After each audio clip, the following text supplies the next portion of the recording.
新闻发布会上，丈夫正要公开宣布他的挚爱，新来的小助理却突然抱着一个小女孩上台。女儿，爸爸在台上喊你呢！一时间，在场众人纷纷沸腾，追问丈夫的恋情。丈夫没有反驳，反倒宠溺地把小女孩抱在怀里，将公司价值千万的新品珠宝戴在她身上。是的，我们有一个孩子。见我愣在原地，台下记者看热闹，不嫌事大。安总监，你也是季总的身边的老人了，这么重要的日子，不得表示一下。我莞尔一笑，反手把辛苦设计了1年的珠宝图纸丢给小助理。好事成双，这新品的图纸也送你了，就当是给你们女儿的见面礼。大家好，开始今天的分享之前，希望你能给人间烟火点个订阅，我将会分享更多优质的内容。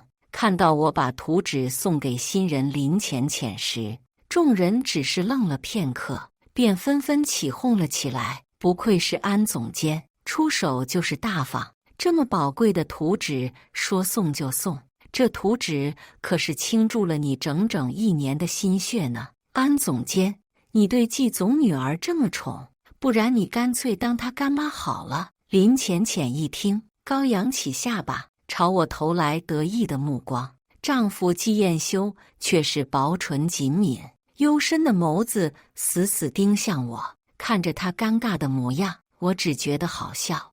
我和他结婚10年，他却以影响公司发展为借口，迟迟不肯和我官宣。为了和我避嫌，他从不接送我上下班，任由我每天早起去挤公交。公司里，他更是上下级分明，不许我喊他老公，只让我叫他季总。我毫无怨言，默默和他隐婚了10年，陪他白手起家，把公司做大做强。直到昨天，我设计出的新品珠宝斩获了设计大赛的冠军，价值1000万，给公司拉来了不少合作。他这才同意在明天的新闻发布会上官宣我的身份作为奖励。好不容易等到他的松口，我高兴的一晚没睡。第2天，我特意早起梳妆打扮，还用半年的工资买了一套礼服，只为能和季彦修相配。到头来，站在他身边的人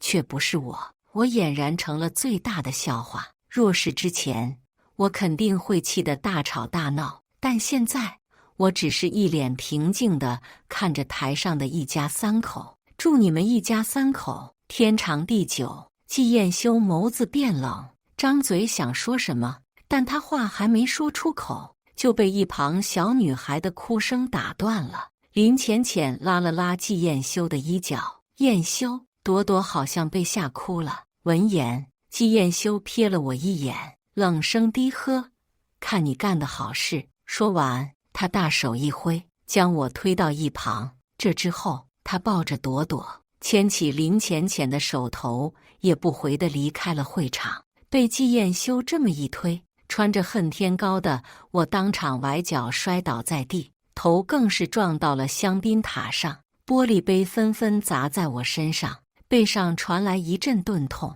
香槟更是泼了我一身。季彦修却毫无回头的意思，看着他冷漠的背影，我觉得讽刺。他对一个外人都比对他的妻女来的要好。朵朵只是被吓哭，他就方寸大乱。可当初我们的女儿高烧到神志不清，他却不管不顾。曾经，我和季彦修也有一个5岁的女儿。有次女儿发烧，我恰好在外地出差，不能亲自照顾，只能叮嘱季彦修好好照顾。他答应的好好的，可后来却为了应酬，把女儿一个人扔在家里，任由女儿高烧了3个小时。等我赶回来时，女儿已经死了。那天，我和季彦修吵得很凶，后来他跪在我面前，哭着忏悔。我念及救命之恩，还是心软原谅了他。之前是我太蠢，现在不会了。这么想着，我转身离开会场，没有像之前一样留下给季彦修收拾烂摊子。出了会场后，我打车回家，准备用碘酒和纱布消毒包扎一下伤口。我刚进门，就看到林浅浅和朵朵笑着地坐在沙发上，朵朵手里还拿着女儿最喜欢的熊娃娃。看到我进来，林浅浅嘴角上扬：“安沁，你回来了。前面朵朵说想来你家看看，燕修就把我们带来了，还让我们把这里当成自己家呢。”他更是拿出设计图纸在手里把玩，当着我的面炫耀。听说这是你很宝贝的图纸，朵朵戴的项链也是你专门给你女儿设计的。我就说了一句话，燕修还不是都给我们了？安沁，只要我想，你的东西迟早都会是我的。识相的话就赶紧滚吧，省得到时候被甩尴尬。之前被他这么挑衅，我会愤怒。现在我只是淡淡的瞥了他一眼，便转身上楼了。我着急清理伤口，可没工夫和他勾心斗角。可林浅浅却拦住我的去路，下一秒，他直接扯断了朵朵脖子上的项链，抬手给了朵朵一巴掌。朵朵被扇得小脸通红，吓得大哭。林浅浅将朵朵抱在怀里，故意大声道：“沁姐，我知道你因为发布会的事生我气，你冲我来便是。朵朵她只是个孩子啊。”我看得想笑，这是他惯用的戏码。果不其然，下一秒，季彦修直接冲了上来，看着朵朵红肿的脸心疼，他脸色阴沉，反手就给了我一巴掌。安沁，你过分了，怎么连个无辜的孩子都不放过？朵朵是浅浅的侄女，他们前面不过是开个玩笑，好心帮我活跃气氛而已，你为什么非要斤斤计较？拙劣的演技，偏偏季彦修信了。若是之前见他这么偏袒林浅浅，我肯定会生气吃醋。可现在我却心如止水，丝毫不觉得难过。我自顾自地把地上的项链捡起来，塞到林浅浅手里，淡淡一笑：“你们好心帮忙活跃气氛，我感谢都来不及，又怎么会怪你们呢？为了感谢你们，我还专门订了5星级的餐厅呢。”我打开手机，调出了订单。这餐厅本来是我订来等着和季彦修官宣后庆祝的，现在看来没必要了。见我所言不假，季彦修哑然，随即尴尬道：“我把饭钱转你吧。”我摆摆手，没要他的钱。季彦修的语气缓和了几分：“安沁，你变懂事了很多，放心。官宣我之后肯定不给你。”可他不知道，一个女人突然变得懂事，不是因为软弱，而是她不爱了。这次我决定做先走的那个人。这之后，季彦修带着林浅浅和朵朵去餐厅吃饭，我则上楼清理伤口。脱下高跟鞋的时候，脚踝一片红肿，脚后跟也被磨出了大大小小的水泡，有的水泡都破了，渗出鲜血。碘酒刚倒上去，我倒吸凉气，真疼啊！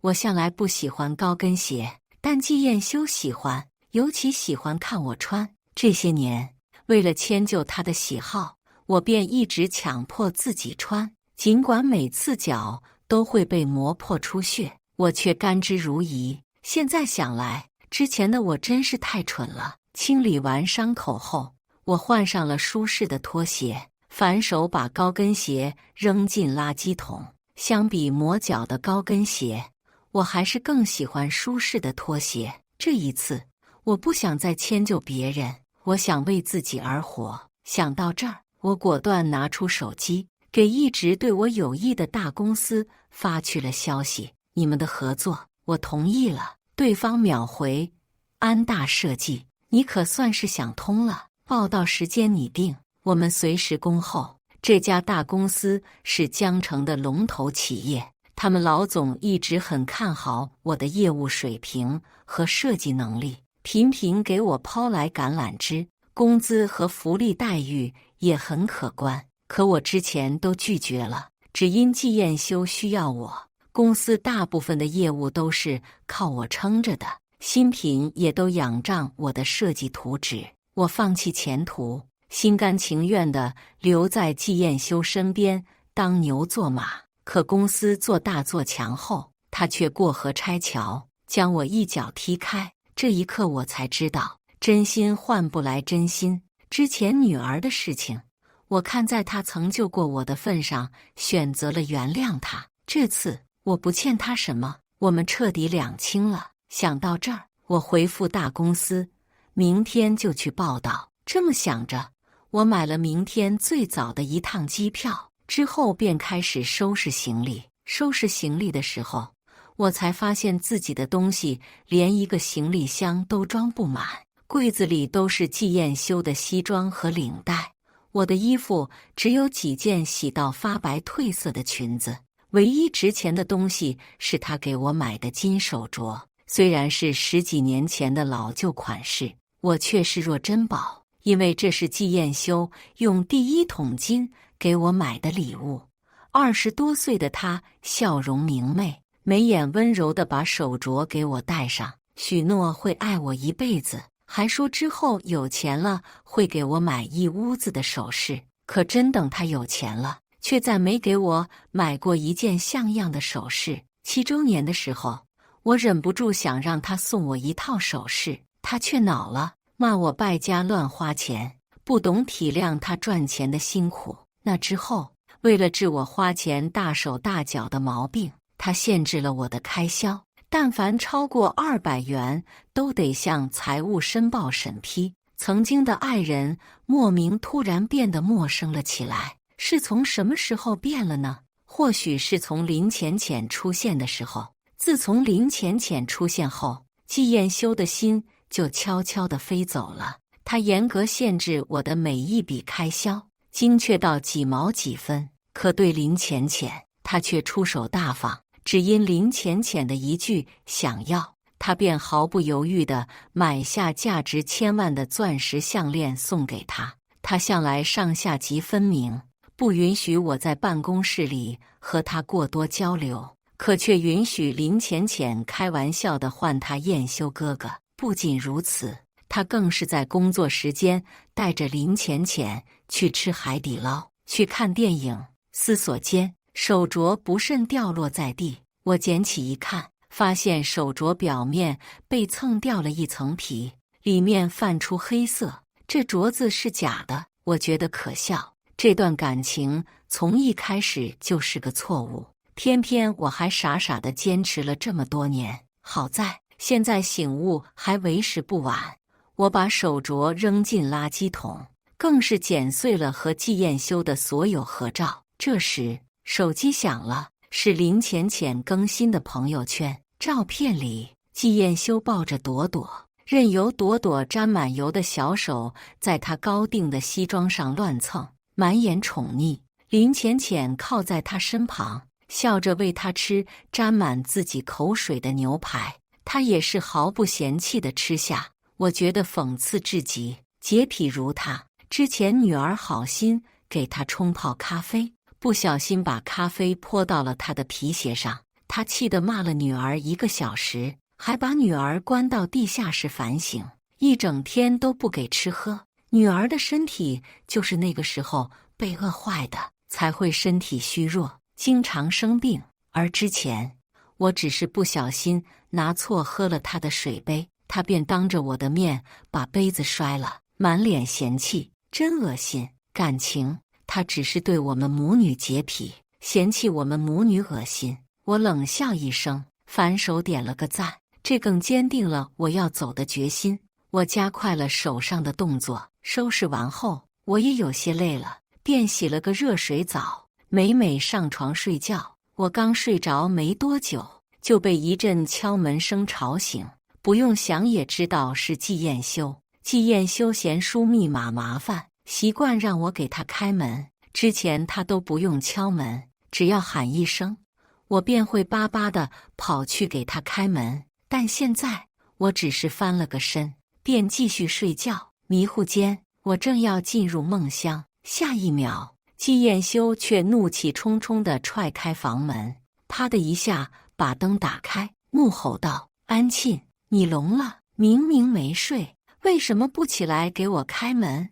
我被骤然亮起的灯光惊醒，前面睡得太死，根本没听到敲门声。看着脸色阴沉的季彦修，我有些意外，他这次居然回来了。之前每次和林浅浅约会，他每次都会借口留宿林浅浅家，不是说林浅浅怕打雷不敢一个人睡觉，需要人陪，就是说林浅浅一个小女生独自在家不安全，他得为林浅浅保驾护航。可曾经5岁的女儿也说自己怕黑，想让季彦修回来陪她，他却说女儿矫情，还美其名曰要锻炼女儿的胆子，趁我不注意把女儿关进小黑屋，害女儿患上了幽闭恐惧症。从那之后的每一个夜晚，女儿都会被噩梦惊醒，吓得大哭。过去我会因为季彦修的偏心双标心里不平衡，气得和他大吵一架，但现在他不管做什么我都不在乎了。我淡淡嗯了一声，便用被子蒙起了头，继续睡觉。季彦修先是一愣，随即不悦蹙眉：“别闹了，我很累，你还不给我去放洗澡水，衣服你也帮我洗下。”他脱下外套便扔给我，衣领上满是唇印，还有独属于林浅浅的刺鼻香水味，怪恶心的。要是以前都不用他多说，我就会上赶着伺候他，现在我只觉得他是多，反手将衣服扔了回去。你又不是残疾，自己洗。季彦修错愕片刻，从怀里掏出一个礼盒扔给我，知道你因为白天的事情不高兴，这个给你。里面是一对银耳环，可他却忘了我对银子过敏，何况我根本没有耳洞。更好笑的是，这对耳环还是林浅浅不要的东西，之前我在他的朋友圈里看到过。我冷笑一声，把耳环扔进了垃圾桶。别人不要的垃圾，我也不要。季彦修彻底失去耐心，脸色阴沉如墨。安沁，我是不是太宠你了？困意袭来，我打了个哈欠。我很困，没别的事，我就先睡了。见我态度冷淡，季彦修咬牙道：“好得很，这是你逼我走的，你别后悔。”季彦修转身要走，我却叫住了他：“等等！”季彦修嘴角上扬，一副就知道你是在和我欲擒故纵的表情。下一秒，我从抽屉里拿出了纸笔递给他：“把这个签了。”季彦修的眸子迅速冷了下去：“你叫住我就是为了签一个无关紧要的破合同？”我冷笑：“你要不看清楚再说话。”看清文件后，季彦修一愣，当场掰断了手里的笔。离婚协议，你要和我离婚？季彦修眯起黑眸，冷眼看我。安沁，吃醋也得有个度。我淡漠道：“我是认真的。”季彦修脸色阴沉地把离婚协议往桌上重重一拍：“我不会签的。”我语气平静：“你不签，我也照样能离，时间早晚问题，说不过我。”季彦修气得咬牙，冷哼一声，负气离去。走的时候故意发出跺脚声，我知道他想让我去哄他。过去他只要一生气，我就会立马跑去哄他，但现在谁管他？当然是睡觉要紧。门外的脚步声逐渐走远，我也沉沉睡去。次日，我一觉睡到了自然醒。季彦修也不出意外的一夜未归，想来昨天被气得不轻。吃了早饭后，我打车去了公司，向人事递交了辞呈。递交辞呈后，我拿出手机给合作方发去消息。当初签订合作的时候，他们唯一的要求便是指定我做他们的对接人。现在我离职了，自然该知会他们一声。做完这一切后，我转身离去。刚出门就遇到了季彦修和林浅浅。他昨晚果然是去找了林浅浅，两人靠得很近，说笑不已：“彦修哥，昨天朵朵真是麻烦你帮忙照顾了。她向来调皮，从小又父母双亡，我只是心疼她，才让你当他爸爸，满足他的心愿。庆姐不会介意吧？季彦修冷哼，他有什么好介意的？他还是个当妈的，更应该学会将心比心。我听得好笑，他让我将心比心，那他关心别人孩子的时候，怎么不将心比心一下我们的女儿呢？看到我，林浅浅和季彦修都不说话了，空气瞬间凝固了起来。很快，同事便起哄打破僵局，他们将我挤到一旁，纷纷开始恭维起了林浅浅和季彦修。浅浅，你和季总藏得够深啊，连女儿都有了。话说你们什么时候生二胎呀？正好凑一对儿女双全。林浅浅轻笑一声，羞涩地朝季彦修投去目光。季彦修也没反驳，就这么任由众人起哄。可之前我和女儿来公司找他的时候，就因为女儿喊了他爸爸，他便怒打女儿10个手板，要求女儿避嫌。后面公司传出了我和季彦修的流言，他更是将碎嘴的员工当场开除。可现在面对众人的起哄，他却一言不发，毫不避嫌。双标狗！思索间，林浅浅已经扭着腰肢来到了我面前。庆姐，你怎么才来公司啊？这都11点了，你是公司的老人，更要以身作则呀。季彦修当场冷了脸。安庆，你这是什么工作态度？你要是不想干，就把这位置给浅浅。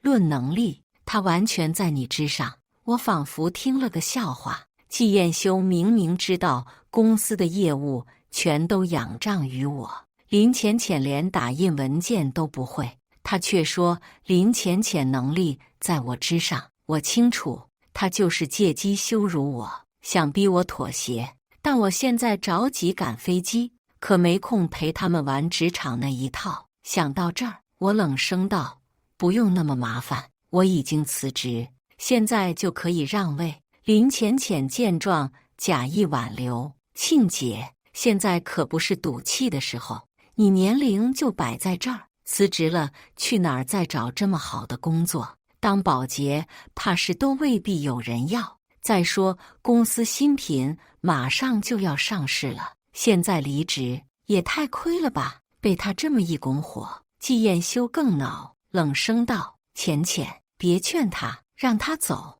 公司没了他照样赚。不过安庆，我可提醒你，等新品上市，公司肯定会飞黄腾达，到时候你可别后悔。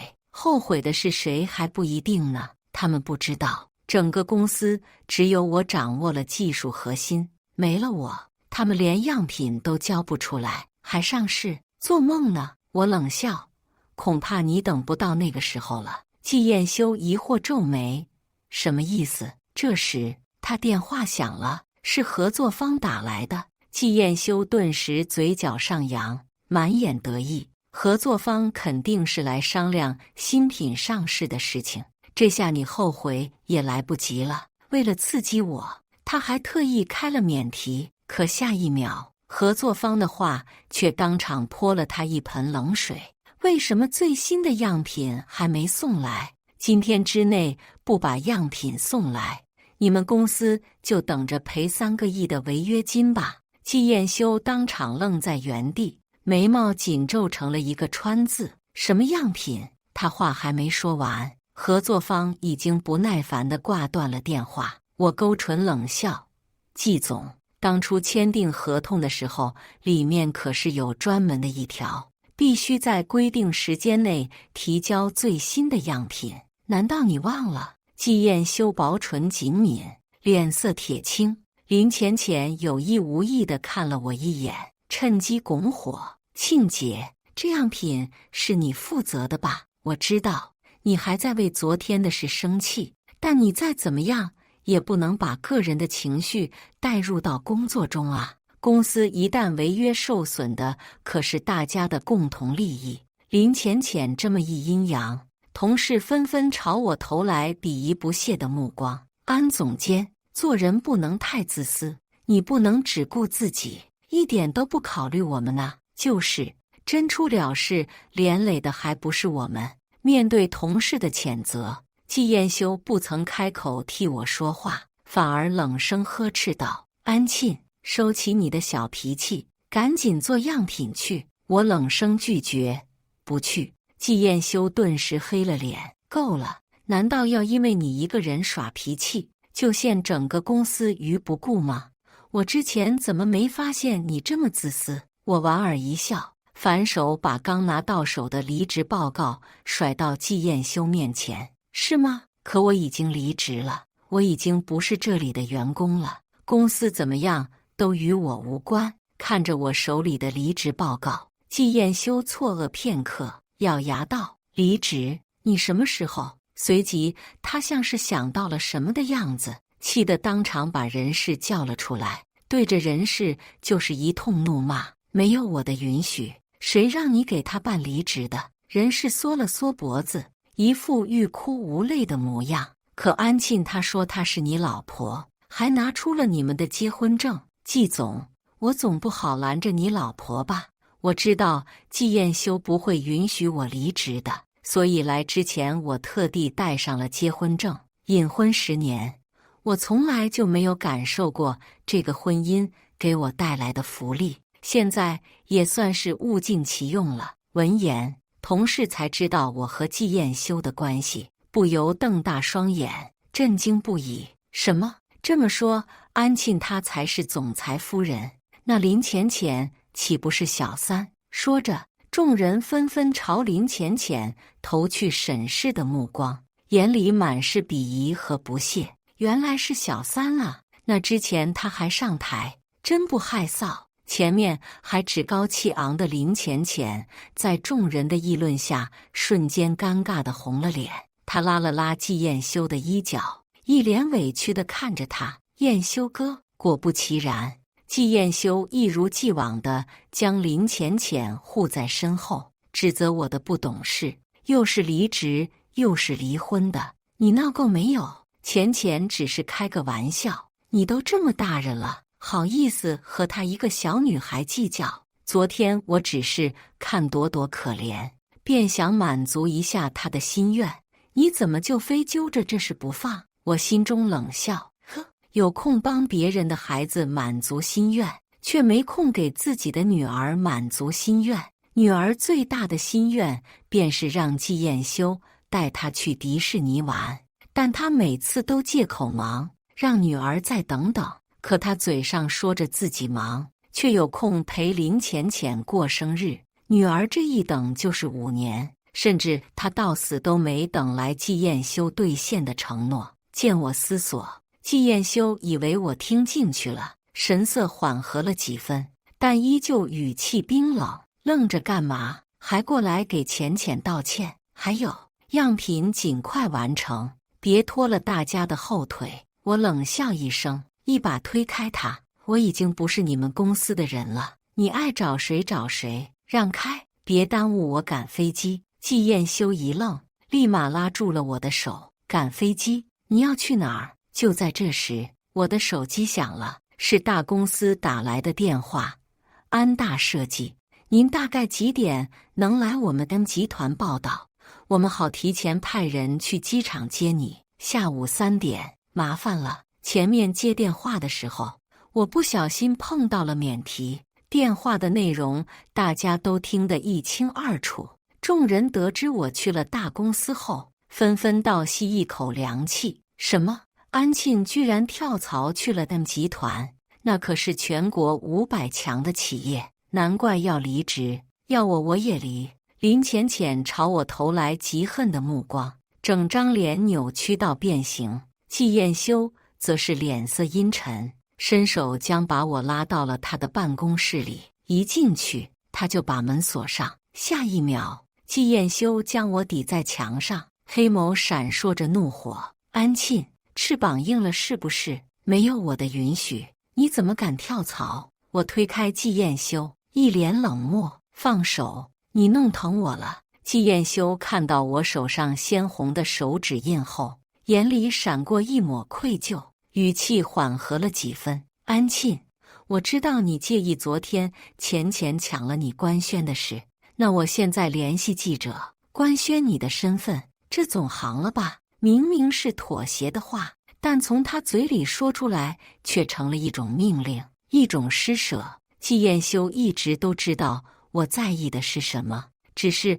他从来不愿意去做。他知道我爱他，笃定我离不开他。过去，不管我们吵得多凶，只要他勾勾手指，我就会毫无尊严地回到他身边，任由他拿捏。可这次，我真的失望了，也不想再给他机会了。至于他是否官宣，我都不会再有任何兴趣了。现在，我只想离开，和他一刀两断。想到这儿，我默然道：“都离婚了，没必要多此一举。还有别的事吗？”“没事，我先走了。”见我态度冷淡，一再拒绝接他的台阶，季彦修也是来了脾气，抄起桌上的烟灰缸就往地下砸。“好，你走，走了就别指望我会求你回来。”得了他的同意后，我转身离去。季彦修随后追了出来，当着我的面将林浅浅一把搂入怀中。“安沁，你要走了，我就让浅浅当设计总监，顶替你的位置。”我知道他想以此刺激我，逼我妥协，但我眼都没抬，平静地从他们身边绕了过去。林浅浅心里得意，却还假惺惺地装好人。“沁姐，你可千万别冲动啊！你都不知道我有多羡慕你能嫁给彦修哥。我要是你，绝对乖乖听话，恨不得把命给他，说什么也不会同意离婚的。”不等他说完，我冷笑打断：“这么想要，送你了。”见我脸上没有丝毫的情绪波动，季彦修也不免有些急了，他的眉头皱得更深了，眼眸微动，神情复杂地看向我。“安沁，你还真敢走？你信不信你走了，我立马和浅浅结婚？”曾经，季彦修只是和林浅浅吃个饭，我都会吃醋到发疯，但现在我却心如止水，一脸平静。“那我祝你们百年好合。”说着，我拎上在前台寄存的行李，头也不回地转身离去。到了国外，我顺利入职，很快就适应了新生活。在这里，我一心投入工作，用工作来充实我的生活，最大限度地实现自我价值。因为我超强的设计天赋和业务能力，上司很器重我，很快就给我升职加薪。这在季彦修那里是从来没有过的。说来也可笑，我为季彦修任劳任怨了10年，他却从来没有提拔过我一次，对我的工作也永远是打压和否定。哪怕我为公司谈下了价值5亿的订单，季彦修也只有冰冷的一句：“不过如此。”他美其名曰是为了鞭策我，不想让我骄傲。可林浅浅才入职几个月，就已经升职加薪了2、3次。他做着最轻松的活，拿的却是比肩我的工资。为了怕他辛苦，季彦修更是把他的工作扔给我，让我替他做。你能者多劳，多帮帮浅浅，反正也是顺手的事。为了完成超额的工作，我不得不加班熬夜，好几次都累到昏厥。季彦修心疼林浅浅会累，却没想过我也会累。因为常年的加班熬夜，作息不规律，我落下了胃病。可他到现在都没发现，明明好几次我都当着他的面吞下胃药，明明客厅上放着我的病历单，但凡他对我上点心，早就发现了，真相早就摆在了眼前。偏偏我自欺欺人了这么多年。好在我现在醒悟，也为时不晚。我在国外顺风顺水，季彦修可就没那么幸运了。据说我离职后，他让林浅浅接替了我的位置，但林浅浅根本就没什么实力。他上任后交不出样品不说，还搞黄了好几个订单，气得合作方纷纷和季氏公司解约。季彦修的公司岌岌可危，资金链断裂，股票暴跌，已经濒临破产了。在这期间，他疯狂给我打电话，更是发来好多短信：“安沁，别闹了，快回来吧，公司需要你。”林浅浅就是成事不足，败事有余的废物，他根本没法和你相比。庆，我之前说的都是气话，我和林浅浅真的清清白白，不是你想的那样。老婆，我错了，求你回来吧，我和公司不能没有你呀。每天都有上千条，我一条没回，后面更是嫌烦，直接把季彦修拉黑删除一条龙了。现在才开始后悔，早干嘛去了？我在这里生活得好好的，干嘛要想不开回去给他当免费保姆？拉黑季彦修后，我也是过了半年的消停日子，没有季彦修的骚扰，我感到前所未有的自由和舒心。本以为这种美好宁静的日子能一直持续下去，但偏偏天不遂人意，季彦修还是在半年后找了上来。他找来的那天，公司正好在召开发布会，我穿着红色的抹胸礼服，捧着珠宝，在台上落落大方地介绍我设计出来的新品。这款珠宝的名字叫 Sweet， 是甜蜜的意思。这是我专门给过世的女儿设计的，她叫甜甜。我希望她来世能够幸福甜蜜，喜乐一生。当然，也希望所有戴上这个项链的女孩都能收获自己的幸福。众人瞬间掌声雷鸣。我下台的时候，意外地发现季彦修也在人群里拍手给我鼓掌。一段时间不见，他整个人都变得憔悴不已。胡子拉碴，眼下乌青，西装满是褶皱，再无往日的精致和高贵。想来这半年他过得不是很好。见我下台，季彦修立马小跑着冲了上来，从身后拿出早已准备一大束玫瑰，塞到我怀里。老婆，我就知道你心里有我。好了，之前的事都是我的错，别闹了，和我回去吧。闻言，记者瞬间一窝蜂地涌了上来，将我们团团围住，一个劲儿地询问恋情。这不是季氏公司的季总吗？季总，你为什么喊安设计老婆？难道你们……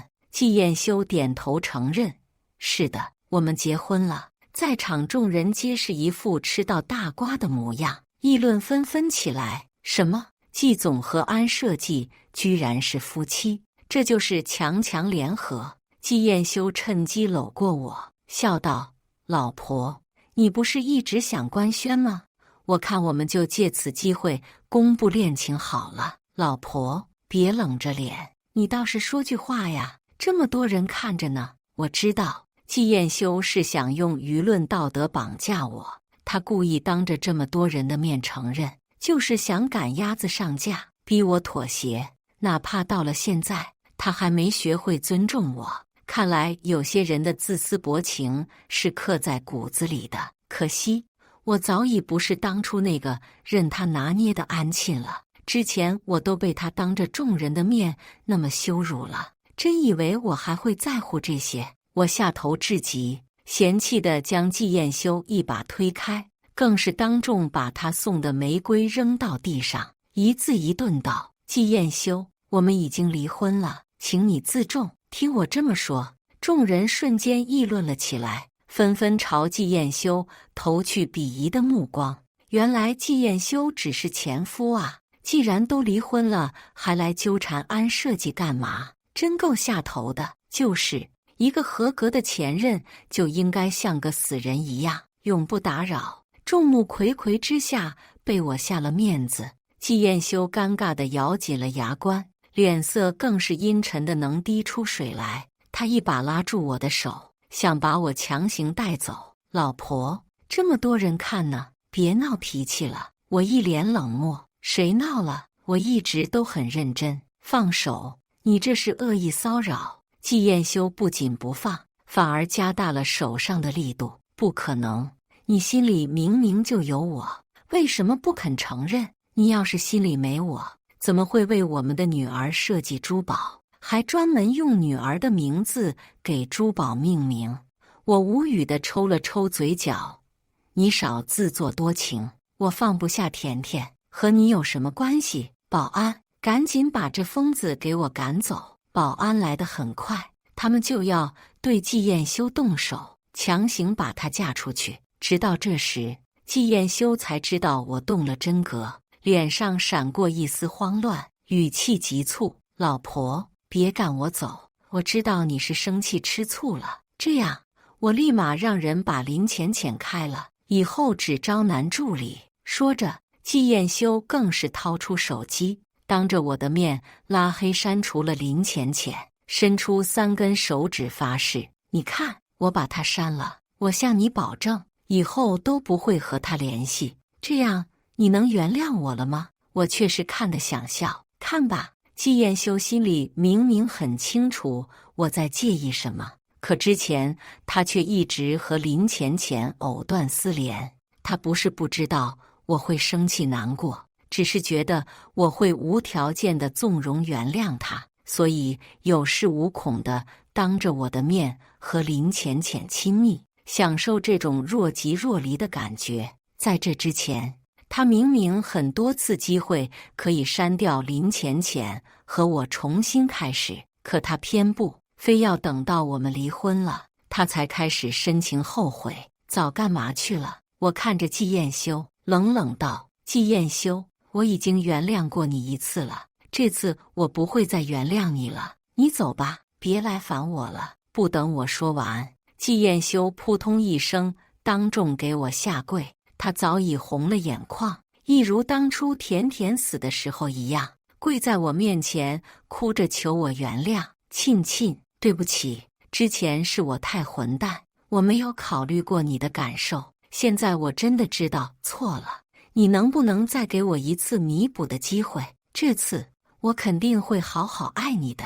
我神情淡漠，可我不爱你了，季彦修。从你抛下我和女儿的那一刻起，我们就彻底结束了。季彦修疯狂摇头：“不可能，沁沁，我知道你心里还是有我的，你还爱着我，不然为什么你直到现在还是单身？”我正要开口，一道男声便从身后转了过来：“谁说他单身？”转头看去，一个穿着西装、戴着金丝眼镜的男人大步朝我们的方向走来。看到熟悉的面容，我不由一喜。季彦修却是眯起了眸子，眼里迸射出危险的气息。“你是谁？”“我和我老婆说话，有你什么事？”下一秒，男人绕过他，直接来到我身边，他大手一挥，立马将我拉入怀中。“你老婆？”“沁沁明明是我老婆。”季彦修一愣，